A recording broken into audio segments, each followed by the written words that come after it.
Iya, jaminan keselamatan kepada orang yang menyembah Yesus. Itu ayatnya tidak ada tertulis bahwa orang menyembah Yesus akan diselamatkan. Tidak ada. Karena saya harus berbicara sesuai dengan dalil.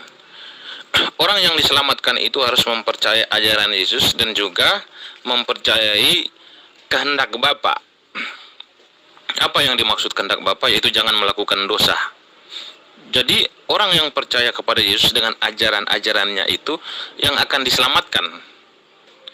Yohanes 14, 1-4. Jangan gelisah hatimu, percayalah kepada Allah, percayalah juga kepadaku. Di rumah Bapakku banyak tempat tinggal.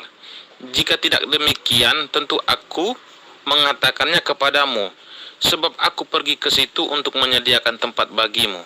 Dan apabila aku telah pergi ke situ dan telah menyediakan tempat bagimu, aku akan datang kembali dan membawa kamu ke tempat, supaya di tempat di mana aku berada, kamu pun berada, dan kemana aku pergi, kamu tahu jalan ke situ. Nah, Yesus ini mengajarkan tentang keselamatan ini, yaitu setiap orang yang percaya dengan ajarannya dan mengikuti kehendak Bapa, yaitu jangan berbuat dosa, itu yang akan diselamatkan. Tetapi Bang Jul memaksa saya bahwa apa jaminan keselamatan kepada orang yang menyembah Yesus? Ya, bagi orang yang menyembah Yesus, yang menyembah kemanusiaan Yesus, ya tidak ada keselamatan. Tetapi bagi orang yang menyembah keilahian yang tersembunyi di dalam kemanusiaan Yesus, itulah yang diselamatkan. Itulah jawabannya. Alhamdulillah, akhirnya Anda mengakui bahwa tidak ada jaminan Yesus kepada Kristen. Tidak ada jaminan Yesus kepada penyembah-penyembahnya untuk selamat. Anda, saya salut, Anda jujur. Subhanallah. Kalau ternyata kitab Nabi Musa itu tidak dihafalkan, lalu bagaimana Anda bisa mengatakan bahwa sampai hari ini kitabnya Nabi Musa itu belum tercemarkan? Silakan. Jelas belum tercemarkan, karena itu kan kitab Nabi Musa itu kan ceritanya semua berurutan. Jadi ceritanya runut. 5 kitab Pentatuk, kitab Musa, ya, 5 kitab Pentatuk itu Kejadian, Keluaran, Imamat, Bilangan, Ulangan. Yang lain itu dimasukkan ke dalam kitab Taurat karena mereka mengikutinya hukum Taurat. Seperti Jabur, itu kan dia mengikuti hukum Taurat. Makanya Jabur masuk di dalam Taurat. Jadi kalau Al-Quran itu menyebut Taurat, Jabur, dan Injil, itu ada kesalahan di dalamnya. Taurat, di dalam Taurat itu ada 39 kitab. Di dalamnya ada Jabur, tapi Jabur itu bahasa Jawa ya. Itu penyebutannya dalam Al-Quran itu salah, karena Jabur itu bahasa Jawa. Kalau terjemahannya bahasa Indonesia, harusnya Jaburnya juga bahasa Indonesia, harusnya Mazmur. Tetapi itu tidak dipisahkan, karena Mazmur ini masuk di dalam kitab Taurat, Perjanjian Lama, begitu. Jadi semua zaman di dalam Perjanjian Lama itu disebut di dalam kitab Taurat semuanya, karena zaman itu semuanya mengikuti Taurat. Nah, jadi yang namanya kitab Taurat ini bukan hanya kitabnya Musa saja, tetapi semua yang menganut hukum Taurat itu adalah kitab Taurat. Nah, yang sudah ditulis. Nah, sekarang saya mau bilang bahwa kenapa kitab Taurat itu yakin tidak dicemari, atau yakin tidak terkontaminasi, atau yakin tidak dipalsukan. Karena ceritanya runut. Mulai dari kejadian penciptaan, ya kan, sampai kepada Musa membawa bangsa Israel keluar dari tanah Mesir, cerita Abraham, Lot, semuanya itu, cerita Nabi Nuh, semuanya runut dari awal. Itu ceritanya berkesinambungan.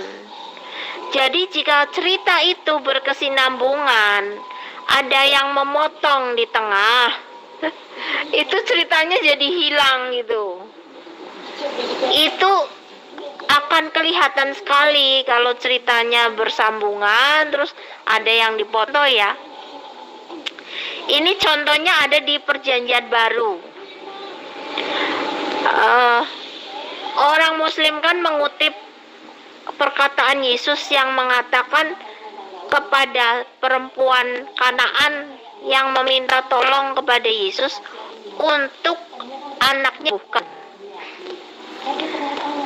Lalu Yesus bilang kan kepada perempuan Kanaan, anjing tidak boleh makan makanan yang disediakan oleh tuannya. Nah, Muslim ini menuduh, menjudge, menghakimi kepada Yesus. Yesus ini mengatakan kepada perempuan yang bukan Yahudi itu mengatakan anjing. Nah, orang Muslim mengambil kesimpulan itu stop sampai di situ. Tetapi kami yang mempunyai kitab Injil, itu cerita belum selesai. Jadi ketika ceritanya dipotong sampai di situ, itu kita tahu itu adalah fitnah, begitu. Jadi ini sebagai contoh ya. Karena cerita itu yang Yesus mengatakan perempuan itu anjing, ada jawabannya dari perempuan itu, perempuan Kanaan. Betul Tuan, anjing pun boleh makan makanan yang jatuh, yang remah-remah yang jatuh dari meja tuannya, katanya seperti itu. Jadi si perempuan ini ada kata-kata yang tersirat dari situ bahwa ya walaupun aku bukan Yahudi, kenapa aku gak diberikan belas kasihan sedikit saja? Aku lagi minta tolong anakku supaya disembuhkan, ya kan? Itu ada tersirat, ini bukan asumsi, ada pengertian yang tersirat di dalam kata-kata si perempuan tadi. Kemudian Yesus berkata, "Hai ibu, besar imanmu, pulanglah, anakmu sudah sembuh." Nah, ini yang perkataan, yang dua perkataan di belakang ini tidak dikutip sama Muslim. Jadi Muslim itu mengutipnya tuh memilih-milih untuk menjelekan, untuk memfitnah. Nah, dari sini yang itu jika dipotong, karena kita kan baca setiap hari, dengan membaca itu tidak perlu ceritanya. Seperti hukum Musa itu walaupun tidak dihafal, itu kita ngerti isinya. Jangan ada padamu ilah lain di hadapanku. Kuduskanlah hari Sabat. Ada hormatilah ayah dan ibumu, jangan kau bersaksi dusta, jangan kau membunuh, jangan engkau mencuri, jangan engkau mengingini milik sesamamu manusia, sapinya, lembunya, binatangnya, suaminya, istrinya, dan semua yang dimiliki oleh sesamamu manusia jangan diambil. Ini kan hukum Musa ini dibaca setiap saat, jadi tidak usah dihafalkan, itu kita sudah tahu isinya. Tidak, kita itu mengerti isinya. Jika isinya dipotong satu, kita itu sudah tahu. Itu caranya kita memastikan bahwa Taurat itu tidak ada yang dipotong. Karena ketika ada yang dipotong, itu ketahuan. Seperti kitab Injil saja. Kitab Injil saja kan itu kan kalau ada yang dipotong itu ketahuan. Begitu, Pak Zulkifli. Ya, itu yang Anda maksud itu kan kitab yang ada hari ini. Yang saya maksud itu, bagaimana kemudian Torahnya Nabi Musa yang tertulis 5.000 tahun silam itu bisa diteruskan sampai hari ini. Dengan cara apa? Dengan metode seperti apa? Dan mana pembuktian kebenarannya? Ya, jangan Anda katakan yang ada saat sekarang. Yang saya tanya, bagaimana kemudian perjalanan kitabnya Nabi Musa sampai hari ini sehingga bisa dikatakan sebagai kitab yang masih ori gitu. Kalau Al-Quran kan jelas, dilisankan, dihafalkan, dan setiap generasi ke generasi itu berkesinambungan. Mereka menghafal. Nah, kalau Tauratnya Nabi Musa itu kayak mana coba? Silakan. Kamu itu yang kurang pengetahuan. Ya, di dalam kitab Taurat itu ada 39 kitab. Tidak hanya kitab Musa yang menulis. Kitab Musa itu 5. Dilanjutkan Yosua dan kesini nabi-nabi kecil. Itu semua mengikutinya hukum Taurat, bukan hukum Yesus Kristus. Sampai kepada Zakaria. Kitabnya terakhir kitab Zakaria. Itu kitab Taurat semuanya. Yang dinamakan kitab Taurat itu semua yang mengikuti hukum-hukum Taurat. Mazmur itu ada lagunya, dia mengikuti hukum Taurat. Ya, lagunya begini. Berbahagia orang yang tidak berdiri di jalan orang yang berdosa. Berbahagia orang yang tidak berdiri di jalan orang yang berdosa, tapi kesukaannya ialah Taurat Tuhan, yang merenungkan Taurat baik siang maupun malam. Dia seperti pohon ditanam di tepi air, apa yang dibuatnya berhasil.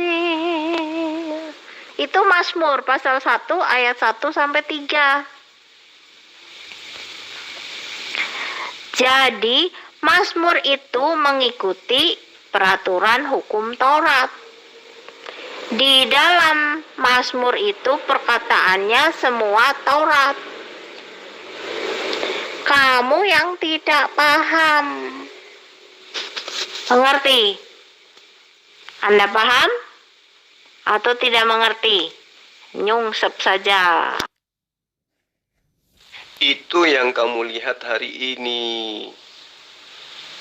Yang saya tanya itu gimana ceritanya kamu bisa tahu kitabnya Nabi Musa itu seperti itu. Ini bicara mengenai tentang kitabnya Nabi Musa. Kitabnya Nabi Musa yang diterima dari Allah itu disampaikan dengan budaya apa? Budaya tulisan kah? Budaya lisan kah? Atau seperti apa? Kalau budaya tulisan, nah ini harus kamu jabarkan kayak mana? Siapa yang menuliskan? Dari mana ke siapa? Dari siapa ke mana? Supaya bisa dikatakan bahwa apa yang tertuang hari ini itu betul adalah berkesesuaian dengan kitabnya Nabi Musa. Silakan. Jadi itu yang di dalam Al-Quran menyebutkan Taurat, Zabur, dan Injil itu ada kesalahan. Karena Zabur itu bahasa Jawa.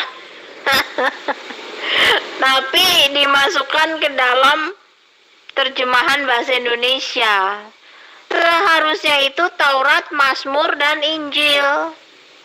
Itu pun penulisannya masih salah. Karena Mazmur itu ada di dalam Taurat. Harusnya ditulis Taurat saja dan Injil. Karena Mazmur itu mengikuti hukum Taurat. sampai kepada kitab Zakaria itu semuanya mengikuti hukum Taurat. Maka itu mengikut di dalam Taurat namanya. Kenapa dibilang perjanjian lama? Karena di dalam Taurat itu isinya adalah perjanjian-perjanjian. Kenapa dibilang perjanjian yang lama? Iya, karena perjanjian itu memang sudah lama dan diganti dengan perjanjian darah Yesus Kristus. Makanya perjanjian darah Yesus Kristus, kitab Injil dibilang perjanjian baru karena isinya perjanjian. Tidak membatalkan hukum yang lama, tetapi menggenapi. Namanya genap itu kan tadinya ganjil, ada yang kurang. Nah, hukum Taurat itu tadinya ganjil, ada yang kurang. Yesus menggenapi. Begitu. Jadi hukum Taurat itu teori, hukum kasih Yesus Kristus itu pelaksanaan. Makanya hukum Taurat itu orang wudhu, kakinya dibasuh, tangannya dibasuh, jidatnya dibasuh, mulut kuping dibasuh. Tetapi ngomongnya dusta, nggak bener. Kupingnya dibasuh, tapi kupingnya ngedengerin yang hoaks. Kakinya dibasuh, tetapi kakinya melakukan kejahatan, berjalan menuju kepada kejahatan. Tangannya dicuci 3 kali. Memang luarnya itu bersih ya, seperti pinggan luarnya bersih tapi dalamnya kotor. Seperti kubur yang dilabur putih, tetapi ketika kuburnya dibuka, dalamnya isinya tulang. Itulah hukum Taurat. Hukum Taurat itu hanya teori. Bagus luarnya doang, tapi dalamnya tidak diperbaharui. Makanya itu datanglah perjanjian baru yang dibawa oleh Yesus Kristus. Kenapa dibilang perjanjian baru? Karena mengandung perjanjian darah Yesus Kristus. Itulah perjanjian yang baru. Beda dengan hukum Taurat, itu perjanjian yang lama, memakai darah binatang. Perjanjian yang baru memakai darah Yesus Kristus, putranya yang diutus datang ke dunia untuk membeli kematian orang-orang terkutuk. Yesus bayar dan harganya sudah lunas dibayar dengan kematiannya. Membayar kematian itu pasti dengan kematian. Kalau membayar gadai harganya 10.000 pasti dibayar 10.000 juga. Nah, ini yang dibeli oleh Yesus Kristus lunas dibayar ini membeli kematian orang-orang terkutuk. Siapa orang-orang terkutuk? Ya saya dan saudara-saudara. Ini semuanya orang-orang yang terkutuk. Sudah diciptakan ya kan oleh yang maha kuasa yang bernama Yod-Heh-Vav-Heh. Dia adalah Bapa, tapi tidak tahu diri, diciptakan ya kan, mau ngatur-ngatur katanya ya Bapa di surga. Yod-Heh-Vav-Heh tidak beranak, yang maha kuasa tidak diperanakan dan tidak beranak. Nah seperti itu namanya itu manusia-manusia terkutuk ya. Sudah manusia diciptakan nggak tahu diri, ngatur-ngatur Tuhan, itu begitu. Nah, ngomongin lagi soal tadi Taurat, Jabur, dan Injil itu penulisannya salah. Orang Jabur itu bahasa Jawa, bukanlah kita bahasa Jawa. Itu kalau Mazmur itu Jabur, itu Jabur bahasa Jawa dicampur sama bahasa Indonesia. Aduh, itu wahyu dari Tuhan, kenapa bisa tulisannya bisa salah. Jabur itu, Mazmur itu di dalamnya kitab Taurat. Kenapa? Karena itu ditulis oleh Raja Daud. Raja Daud mengikuti hukum Taurat. Jadi yang ditulis oleh Raja Daud itu termasuk Taurat. Itu soalnya mengikuti hukum Taurat. Sampai kepada kitab Zakaria, semua jumlahnya ada 39 kitab di dalam kitab Taurat. Itu. Jadi yang seperti lagu tadi saya nyanyikan itu Mazmur. Jadi untuk Pak Ustadz Zulkifli ya, ini orang Kristen ini menghafal ayatnya dibikin lagu nih Pak, seperti tadi ya, Ini saya nyanyikan ulang ya. Mazmur 1 ayat 1 sampai 3 ya. Berbahagia orang yang tidak berjalan menurut nasihat si fasik.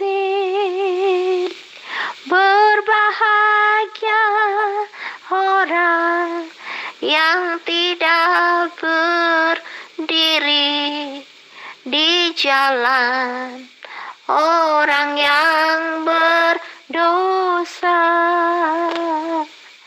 tapi kesukaannya hanya Taurat Tuhan, yang merenungkan Taurat baik siang maupun malam. Dia seperti pohon ditanam di tepi air, apa yang dibuatnya berhasil. Jadi seperti itu. Taurat itu tidak dihafal, tetapi diresapi, dibikin lagu, direnungkan setiap hari, dilakukan. Begitu ya Pak Ustadz Zulkifli. Nggak usah terlalu panjang. Jawab aja dulu. Budaya penyampaian dari Nabi Musa ke pengikutnya, kemudian kepada keturunannya, kemudian kepada Bani Israel yang keluar dari pembuangan, lalu kemudian sampai kepada masa Yesus, lalu kemudian sampai di kamu. Itu gimana ceritanya? Budaya penyampaiannya itu seperti apa? Dan bagaimana cara untuk membuktikan kebenarannya? Silakan. Komat kamit panjang, tapi isinya kosong. Yang ditanya itu kayak mana budaya penyampaiannya, kitabnya Nabi Musa, hingga sampai kepada serigala berbulu domba. Anda kan bukan Bani Israel, Anda hanya penyusup. Nah, sebagai penyusup itu gimana ceritanya Anda bisa meyakini bahwa apa yang Anda pegang saat ini adalah berkesesuaian dengan apa yang diajarkan Musa pada masanya? Ayo. Bisa nggak Anda tunjukkan itu? Sementara iman Anda itu adalah iman pelin-pelan. Anda kadang mengakui Yesus, ya, kadang juga tidak mengakui, ya tergantung cuaca. Coba terangkan kepada saya. Seperti apa budaya yang dilakukan dari masa ke masa, dari zaman ke zaman tentang kitabnya Nabi Musa ini? Siapa yang menuliskan kepada siapa, dan kepada siapa, lantas kemudian sampai di tanganmu hari ini. Silakan.